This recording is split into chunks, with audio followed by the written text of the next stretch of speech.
নমস্কাৰ জনাইছোঁ সকলোকে। আশা কৰোঁ সকলো ভালে আছে। আজি মই ৰিবন এম্ব্ৰইডাৰী কৰা কেইযোৰমান মেখেলা চাদৰৰ ভিডিঅ' লৈ আনিছোঁ।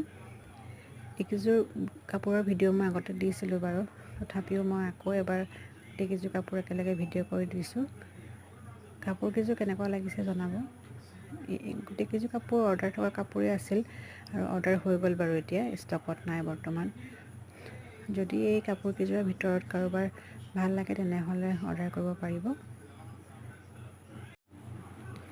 নমস্কাৰ জনাইছোঁ সকলোকে। আশা কৰোঁ সকলো ভালে আছে। আজি মই ৰিবন এম্ব্ৰইডাৰী কৰা কেইযোৰমান মেখেলা চাদৰৰ ভিডিঅ' লৈ আনিছোঁ।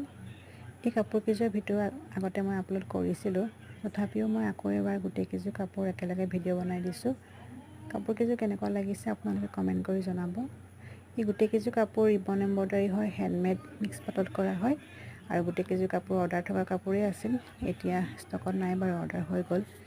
যদি ইয়াৰ ভিতৰত কোনোবা এটা ডিজাইন আপোনালোকৰ ভাল লাগে তেনেহ'লে অৰ্ডাৰ কৰিব পাৰিব। আৰু লগতে যদি মোৰ ডিজাইনবিলাক ভাল লাগে তেনেহ'লে মোৰ চেনেলটো লাইক, কমেণ্ট আৰু ছাবস্ক্ৰাইব কৰি দিব। Thank U.